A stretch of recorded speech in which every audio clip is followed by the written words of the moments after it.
మనం మళ్ళీ 24వ తారీఖుని అయితే చూస్తున్నామండి. 24లో మనకి అక్టోబర్ 24 అండి. ఇతను శ్యామ్ గారు ఏం చెప్పారు, అసలు ఈ ఎన్న మనకు ఉపయోగపడిందో చూద్దాం. Due to Friday please reduce your position size. మన రోజు అది చెప్తాం, పొజిషన్ సైజ్ తగ్గించుకోండి అని చెప్పి చెప్తున్నాడు. కాల్స్ ఇచ్చాడు, వెంటనే ఇమీడియట్గా క్విక్ ఎస్ఎల్ కొట్టేసింది. చూసారా, క్విక్ ఎస్ఎల్ కొట్టేసింది అంటే స్టాప్ లాస్ వచ్చింది, బొక్క పడిపోయారు, మీరు బొక్క పడిపోయారు అని చెప్పేసి అతను చెప్తున్నాడు అనమాట.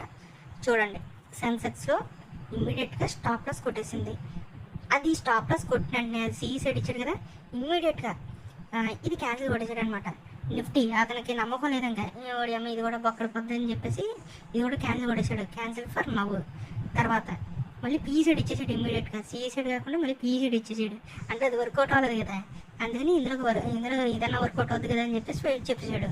మళ్ళీ చూడండి, రిమైండర్ అంట, due to Friday please reduce ever position size. నీకు ఫ్రైడే అయితే మండే అయితే ఒక్కరోజు స్టాప్ లాస్లే కదా నువ్వు ఇచ్చేది.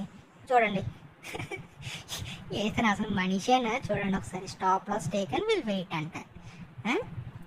ఇలా ఉంది పరిస్థితి. స్టాప్ లాస్ టేకన్, ఇంకా రోజు మనకి స్టాప్ లాస్లే, అర్థమవుతుందా మీకు? రోజు స్టాప్ లాస్ తప్ప మనకి ఏమీ ఉండదు.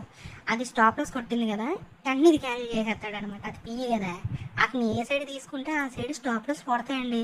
మీరు ఒక పని చేయండి, ఒకవేళ అతని గ్రూప్లో ఎవరైనా జాయిన్ అయితే కనుక మీరు అతను సిఈ ఇచ్చాడు అనుకోండి, మీరు పిఈ తీసుకోండి. ఒకవేళ పిఈ ఇచ్చాడు అనుకోండి, మీరు సిఈ తీసుకోండి, సరిపోద్ది. లేకపోతే స్టాప్ లాస్ కొట్టేసుకుంటాయి. ఇది క్యాన్సిల్ కొట్టేసాడు అనమాట. మళ్ళీ రీఎంట్రీ ఇచ్చాడు చూడండి, మళ్ళీ టార్గెట్లు ఇస్తాడు. ఇప్పుడు 2 స్టాప్ లాస్లు కొట్టి వాడు హిట్ అయితే ఉపయోగం ఏంటండి? ఏమన్నా ఉపయోగం ఉందా మనకి? ఇది అబ్బా, ఫస్ట్ టార్గెట్ వచ్చేసింది మనకి, ఫస్ట్ టార్గెట్ అండి. జనాన్ని సావదొబ్బుతున్నాడు అండి బాబు. చూడండి, 679 మంది ఉన్నారు. ఇందులో ఒక్కొక్కరి దగ్గర నుంచి 3,000, ఒక్కోసారి ఆఫర్ ఉంటే 2,500 అలా తీసుకుంటున్నాడు కదా. చూసుకోండి, లెక్కలు వేసుకోండి మీరే. ఇది ఒక్క గ్రూప్, ఇంకెన్ని గ్రూపులు ఉన్నాయో మనకు తెలియదు. అంటే ఈ ఒక్క గ్రూపులోనే ఇతను ఏంటి దాదాపు 20 లక్షల పైన సంపాదిస్తున్నాడు నెలకి. నేను చెప్పేది నెలకి 20 లక్షలు జీతం ఎవరికైనా ఉంటుందా? ఈ పనికి మళ్ళీ గ్రూప్ పెట్టుకొని మీరు నష్టపోతూ